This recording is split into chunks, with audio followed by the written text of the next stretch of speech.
Okay, so for number one, simplify 48 over 80. Of course, there's two ways we can do it. With numbers, we're used to just looking at it and seeing what can we divide both of those by. Both 48 and 80 can be divided by 16 would be the largest one. Very good. 48 divided by 16 is 3. 80 divided by 16 is 5.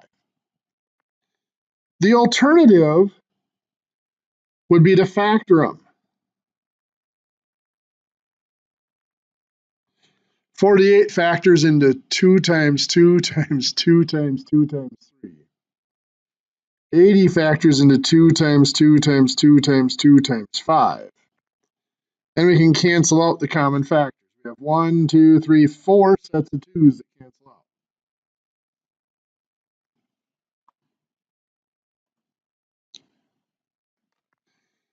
The reason I show you that is because that's how we worked with ones like 2 and 3 to reduce them.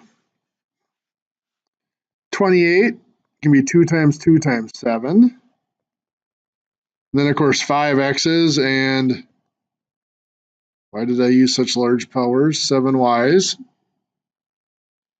Over 20 is 2 times 2 times 5.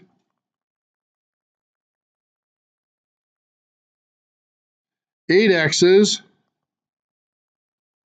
and 5y's. Then we can cross off a 2 and a 2. We can cross off 5x's. We can cross off 5y's. What it leaves us with, on top we have a 7 and 2y's, so 7y squared. On bottom we have a 5 and 2x's, so 3x's I should say. X to the third. I crossed off an extra one there somewhere. Now the shortcut we came up with for that was we could just simplify the numbers. 28 over 20, both of those divide by 4. 28 divided by 4 is 7. 20 divided by 4 is 5. Now we cannot turn that into a mixed number. We cannot do 1 and 2/5 because there's fractions, there's variables in there yet. We have to leave it as an improper fraction. Well, we don't even know that it's improper because we don't know the value of those variables yet. And then for x, the larger power is x to the 8th, which is on bottom. So that's how we know x has to go on bottom in our reduced fraction. And then we subtract the powers. 8 minus 5 is 3. So that's how I knew that had to be x to the third. And then for y, we have y to the 7th and y to the 5th. The larger power is on top, so y goes on top in our result, in our answer. And we subtract the powers. 7 minus 5 is 2, so that has to be y squared. A little bit easier than trying to write out all the factors and cancel. So over here, let's do the numbers first. 30 over 42. What can both of those be divided by? 6. Perfect. 30 divided by 6 is 5. 42 divided by 6? 7. So that tells us that in our result, we're going to have 5 on top and 7 on bottom for the numerical part. Then we look at each variable. So we have a to the 9th and a to the 5th. A is going to end up top or bottom? On top. The larger power is the a to the 9th, so that's on top, so a ends up on top. And the power in the result for a is going to be 4. 9 minus 5 is 4. So that's a to the 4th. Now for b, that's b to the power of 1. So it's b to the power of 1 and b to the power of 2. B is going to end up on bottom because 2 is the bigger power and it's on bottom. And what power is b going to have in our result? 1 or just b, right? 2 minus 1 is 1, so it's b to the 1 or just b. What's going to happen with the c? It's just going to cancel out, divide out. Since they're c to the 5th and c to the 5th, they're exactly the same, they cancel out. So we have 5a to the 4th over 7b. So that was reducing our fractions with the variables in them. Next, we wanted to look at finding equivalent fractions with our variables in. So number 4, we have 7b over 9a, and I want to turn it into a fraction that has a denominator of 54a squared b squared. There are a couple of ways we could go about doing that. One is we could do 54a squared b squared divided by the 9a to figure out what we have to multiply by. 54 divided by 9 is 6. A squared divided by a is a. And b squared divided by nothing stays b squared. So what that's telling me is to change the 9a, the denominator of 9a, into a denominator of 54a squared b squared. I have to multiply by 6. Make my pen work.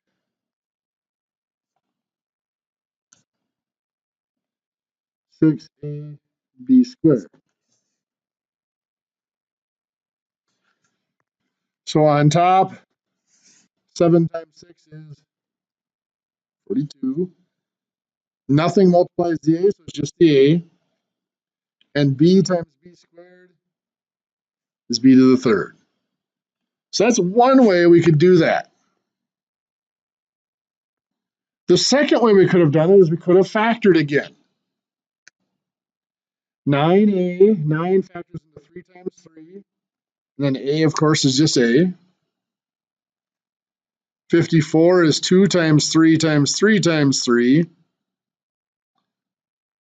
A squared is a times a. B squared is b times b. Now we have the 3's in common. So I'm going to cross off the 2 3's because they're good. And we have an a that I'm going to cross off. We already have those. We need a 3, a 2, an a, and 2 b's. Well, 2 times 3 is 6. A, and then b times b is b squared, which is what we had multiplied by before.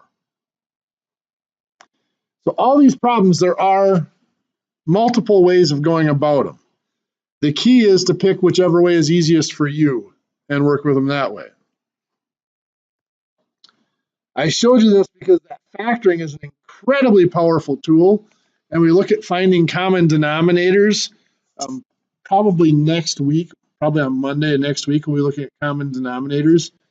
Factoring is one of the tools we can use to find those common denominators. So anyway, over here, number 5, we have to change that denominator of 8 into 24xy squared. So I'm just going to do 24xy squared divided by 8. That'll tell me what I have to multiply by. 24 divided by 8 is 3.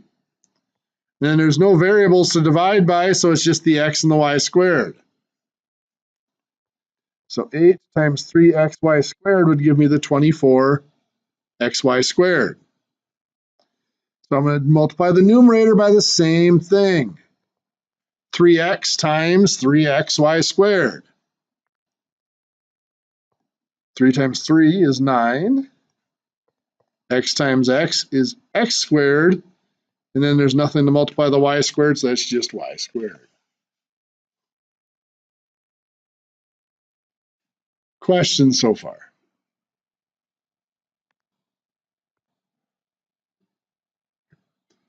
Number 6. When we have a fraction raised to the power, we can take it so the numerator's to that power, then the denominator's to that power. So 5x to the third to the power of 4. 5 to the power of 4 is 5 times 5 times 5 times 5, otherwise known as 625. When we have an exponent raised to another power, we multiply the powers. X to the third to the power of 4 is x to the 12th. So for the denominator, similar thing. 3y squared to the power of 4. What is 3 to the power of 4? 81, perfect. Y squared to the power of 4. Careful. Y to the 8th. You added 2 times 4. Remember the reason for that, y squared to the power of 4. Is you have 4 y squareds multiplied together. So 2, 2, 2, and 2 makes 8.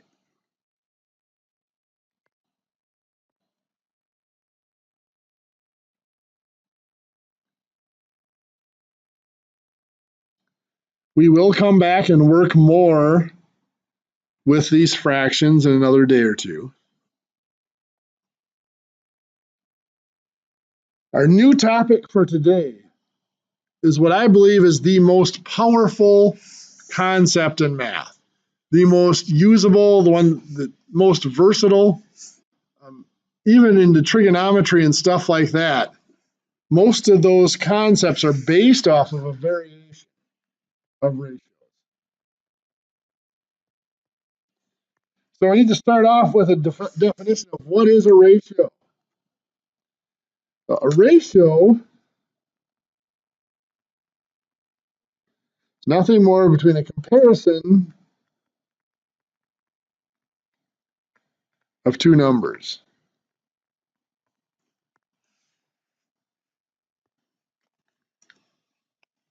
So let's take a look at comparing some examples of ratios.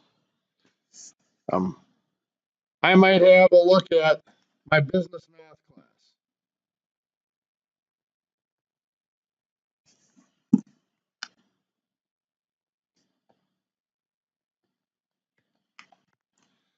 And I'm going to do students in the classroom compared to students on the network. So in that class right now, I have 8 total students in the classroom with me and 20 on the network. Now I can write my ratio just like that in fraction form as 8 over 20, or I could write it with a colon, 8 to 20 like that, or I can write it out with the word 8 to 20. Now, I do have to be careful with this wording because there are times when that won't be the way it's worded, and we'll go over that here in just a second. I like to express them in fraction form like this, 8 over 20, because there are a lot of things that we can do with ratios that are very similar to what we can do with fractions. For example, both the 8 and 20 divide by 4. So I can divide them by 4. 8 divided by 4 is 2. 20 divided by 4 is 5. So we can simplify that to a 2 to 5 ratio. That's the same ratio. Now I could do the same here with the colon. Both numbers divided by 4 gives me 2 to 5. And I could do the same over here as well. It's just we're used to doing that with fractions, so it's easy for us to work with it that way. Now I said I was going to come back and make a note about this wording. Here we are comparing part A of a group, one part of a group, to another part of the group.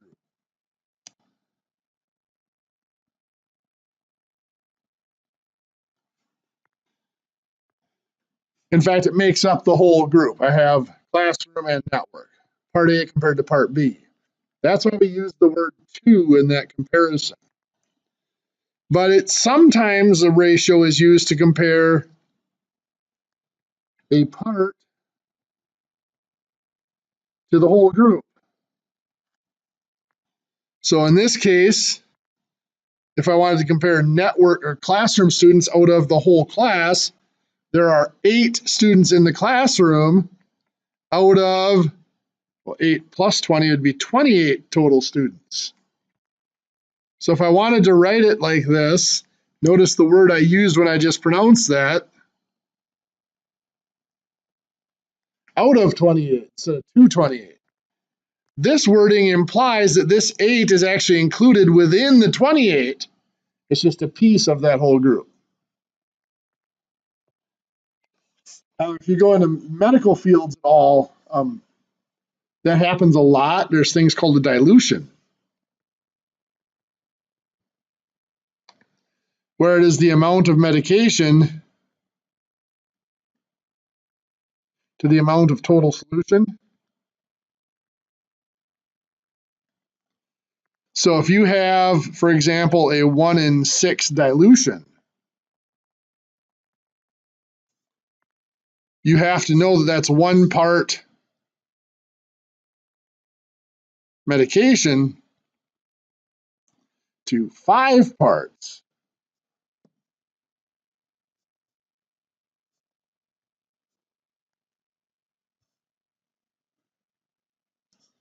of sterile water. Where'd the 5 come from? Yeah, 1 from 6, 6 minus 1. Because the 6 is total parts. Well, let's look at some other ratios. Let's look at the tables in this room. They have length to width ratios.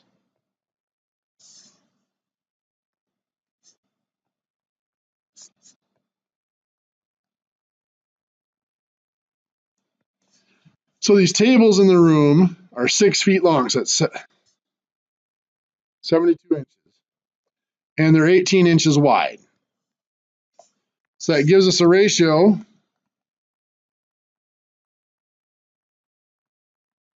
72 inches to 18 inches. Now the inches divide out, and both 72 and 18, we could reduce them down with smaller numbers, but I'm going to jump right up to it. Both of them can be divided by 18.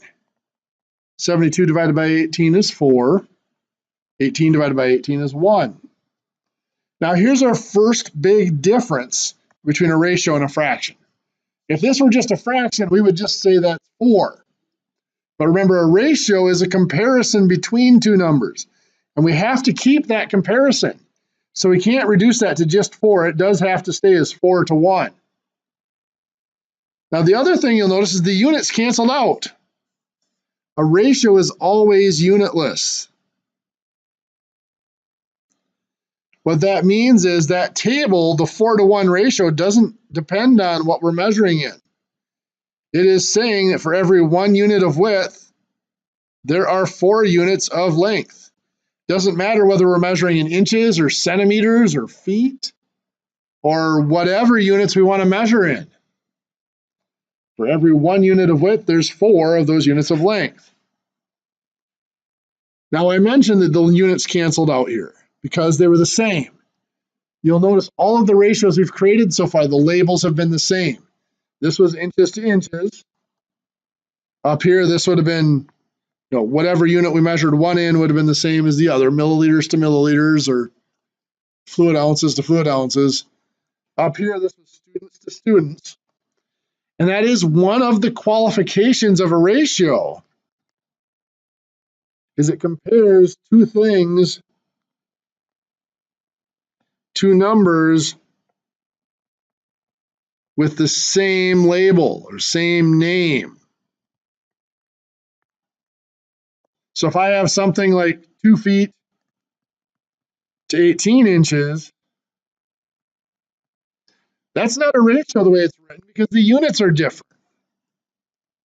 Now, of course, we can change it into a ratio because 2 feet can be listed as 24 inches. Now they have the same units. The inches will cancel out, and we can reduce. Both divide by 6 to give me a 4 to 3 ratio. Now here's another difference between these and fractions. Fractions, 4 over 3, you would reduce that to 1 1/3. Here you don't want to do that. This is not a fraction, it's a ratio. It's a comparison between two numbers, so we have to leave it as a comparison between those two numbers. This one up here, by the way, since the bottom number, the second number, is a 1, that's what is referred to as a unit ratio. It's comparing something to 1. It's 4 for every 1 unit. 4 units of length for every 1 unit of width in this case. We don't always express ratios like that. There are certain few ratios that we always express as unit ratios, but most of the time we just leave them in their most simplified form like that, 4 to 3 or whatever. So ratios have to have the same, the two numbers have to have the same units or same labels. What if we have two numbers that don't have the same units? Let's say we go on a road trip and we're going to send you 365 miles. Let's say it takes you 7 hours. There is no way to turn miles into hours or hours into miles.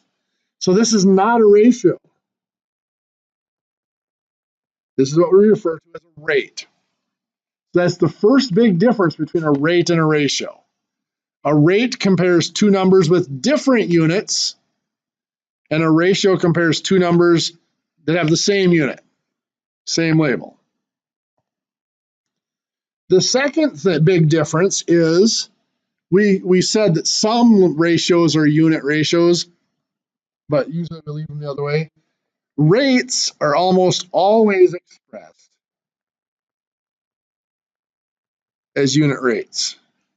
So that means we get the denominator equal to 1 unit. Now we don't have to divide out the label, the measurements. We just have to divide out the number. So the number in the denominator and the bottom number is a 7. So we divide by 7. So 7 hours divided by 7 is 1 hour. 365 miles divided by 7 is something like 52.142857,143 approximately miles. Now, we usually wouldn't leave it in that form. First of all, we're going to round this top number off. Probably round it to 52. My pen is acting up today. 52.14 or something like that.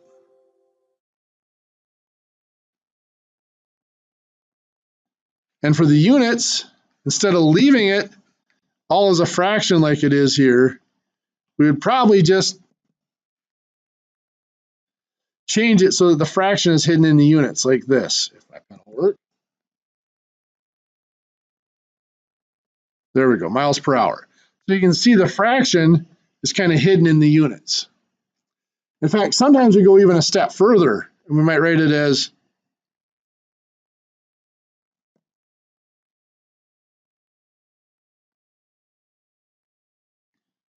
52.14 mph. The appearance of the fraction is gone altogether. It's not even in the units anymore. When we see that, though, we have to remember where it comes from, miles per hour like that. In fact, even back to here. For a similar example would be, let's say that on that trip, we got 23 mpg. What's mpg stand for? Miles per gallon. So when we see that 23 mpg, what we need to think is this: 23 miles over 1 gallon. Because if we do any calculations with it, that's the form we have to have it in to calculate.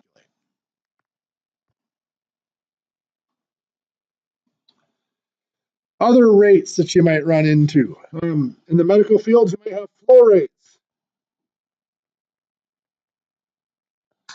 Yeah, you might be running 1,200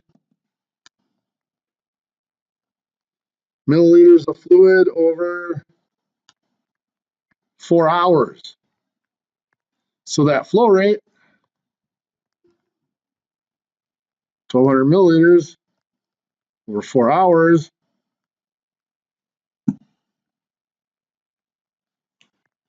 and you divide out the 4. 1,200 divided by 4 is 300 milliliters. Of course, that's just going to be 1 hour on bottom, so we're just going to write it as per hour, like that. One that most of you will be familiar with is you might get paid $60 for 5 hours of work. So that's going to be $60 over 5 hours, you divide by the 5 to get a rate of $12 per hour. So those rates are everywhere. We can also run into ratios everywhere. We saw a couple examples of ratios. Other ratios we might run into in mechanics. Now we're going to have to use our imaginations a little bit because I'm going to draw pictures. And there's definitely a reason why I am a math teacher and not an art teacher.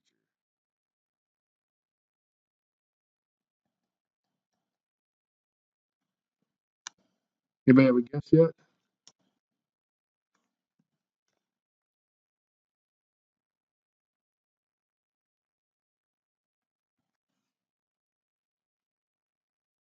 I know,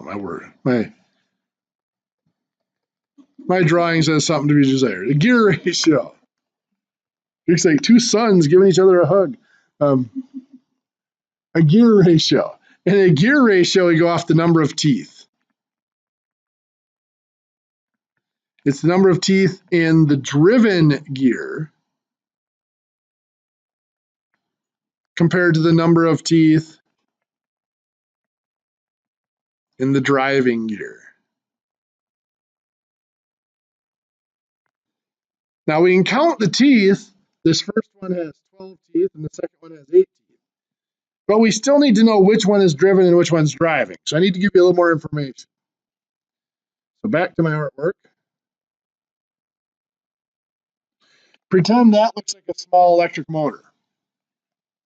So the two gears are both turning and meshing together. If I separate the gears, which one is going to stop? The 8-tooth gear. That is the driven gear. It is being driven, or it's being forced to turn by the other gear. The 12-tooth gear is the driving gear because it's the one that is forcing the other gear. It's driving the other gear, forcing it to turn. So that's an 8 to 12 ratio, and of course both of those can divide by 4 to give us a 2 to 3 gear ratio. We might have, we'll give this art thing another chance.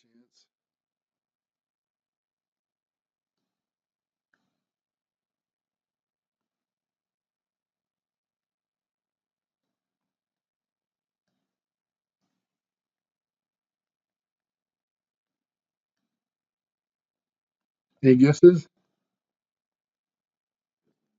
Pistons, there we go, compression ratio.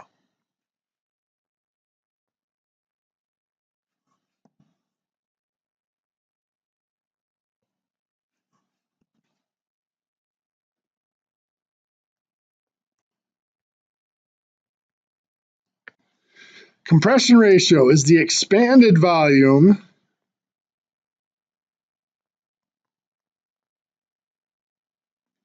over the compressed volume.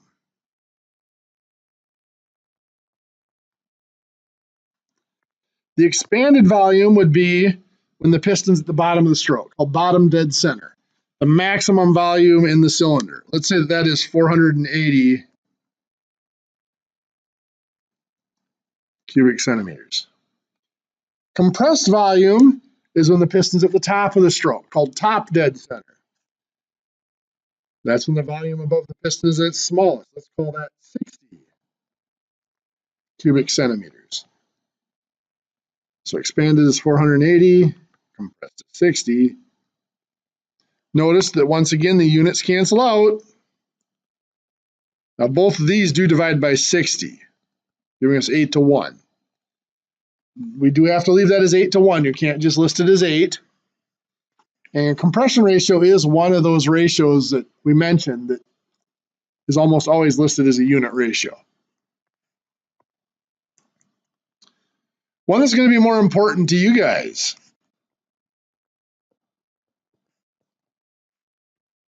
This will probably be a factor in your life at least one point in your life, a debt to income ratio. There is a lot of talk out there about credit scores. You see it advertised all the time. You know your credit score and all that stuff. Credit scores are important, but that's only one factor in getting a loan. Probably a more important factor into whether you get the loan is your debt to income ratio. The credit score, as long as you're above a minimum level, I mean, if your credit score is really low, they're not going to consider you. But as long as you're above a minimum level, the credit score determines what interest rate you pay. You know, if you're in the 600s, you pay a higher rate. If you're in the 700s, you pay a lower rate, and so on. What determines whether you're going to get the loan usually is your debt to income ratio. For example, let's say you have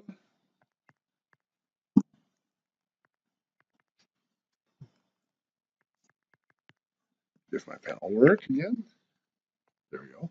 Let's say you have monthly debt payments. So you've got a car payment of $250 and credit cards of $150. So that gives you total debt payments of $400 at that point. Let's say your income, let's put it at $2,400 a month. So right now, your debt to income ratio is 400 out of 2,400. We can reduce that down. Both of those will divide by 400, giving us a 1 out of 6. That's actually a pretty good debt to income ratio. Most banks have a policy that you go to a maximum of a 1 out of 3 debt to income ratio. So what that means is if you go to buy a house, and let's say the house payment for the house, your proposed house that you want to buy is $600.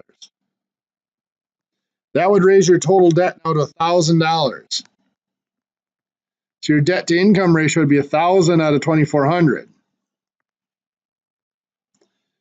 Both of those can be reduced by 200, giving you a 5 out of 12 ratio. That is larger than 1 out of 3. So that would put you over that ceiling, so the bank's not going to give you that loan. That would be too high of a debt to income ratio.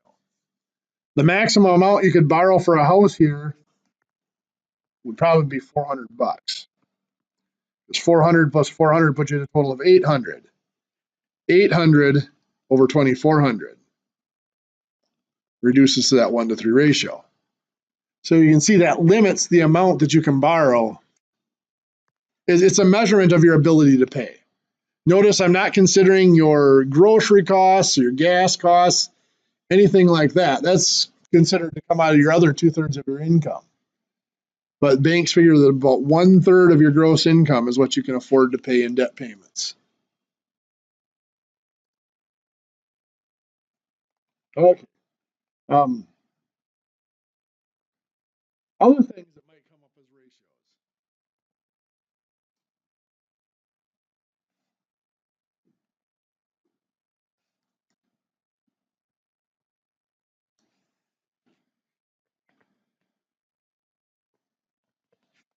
Let's look at the grade. Now, I'm not talking about grade in a class. I'm talking about grade as far as the slope of ground.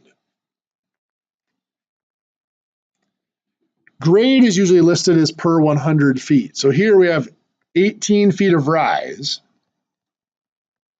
out of 300 feet of run. I'm going to divide both of those by 3. The reason I'm dividing by 3 is I want the bottom to be 100 feet. So that's 6 feet of rise for 100 feet of run, considered a 6% grade. Now that sounds like a pretty small number. How many of you are familiar with Highway 8 over by St. Croix Falls? That's a pretty steep hill, right? Anybody know what the grade is there? I believe that's 8%. So, I mean, 8% would be 8 feet of drop for every 100 feet of road. Doesn't sound like a lot, but when you're driving it. Federal, for a U.S. or a state highway, you're not allowed more than a 9% grade as your maximum grade. Now, for county roads, obviously they exceed that quite a bit. I've seen county roads that are close to a 35, 40% grade. for federal or state highways has to be below that 9%. Okay, so another ratio would be our maps. You might look at a map and you might have a scale that says 1/8 inch, or actually this would be more like a scale drawing, but you might have 1/8 inch equals 1 foot for a scale drawing. Or a map, you might have 1 inch equals 150 miles.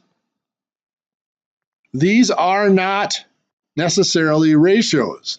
This one especially is a rate. This one here is a rate if I leave it as 1/8 inch to 1 foot, or I could convert it into a ratio as 1/8 inch to 12 inches. Either one works.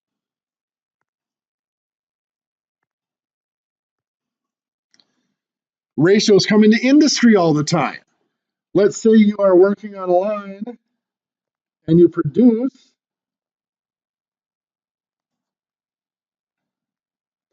3,600 parts for a shift. But quality control comes back and says,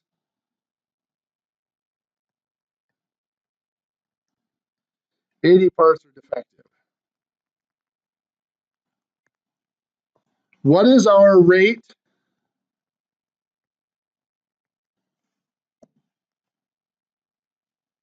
Come on now.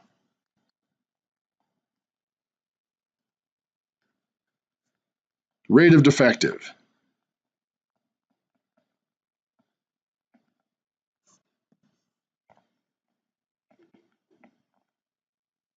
Now you get the picture what that word means. So how many defective parts do I have? We have 80 out of a total of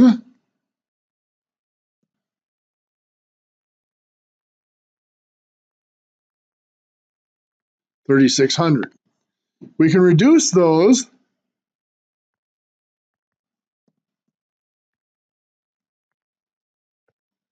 both of those can divide by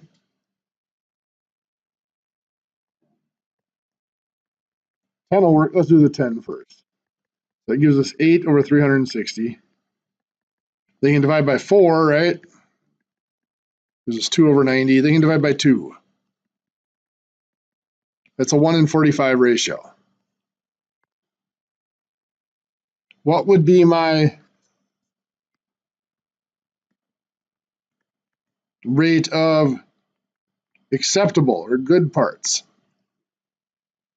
1 out of 45 are defective. 44 out of 45 are good.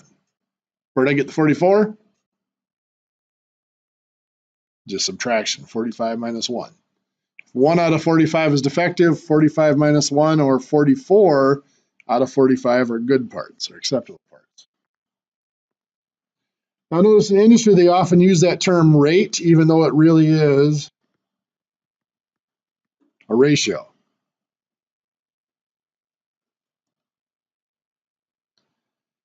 Okay. We'll talk more tomorrow about proportions. What proportion is let's say we have two rates that have two rates or two ratios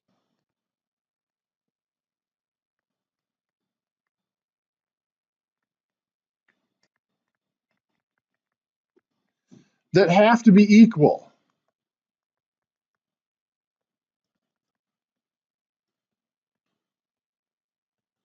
We've already encountered this a little bit working with our percents.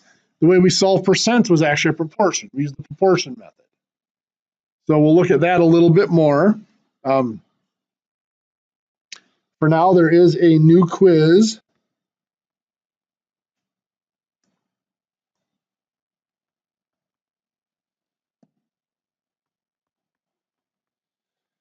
It's going to be due Monday.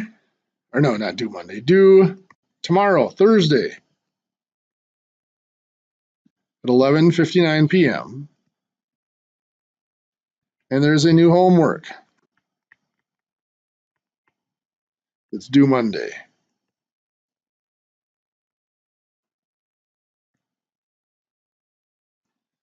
We will see you tomorrow to talk about proportions.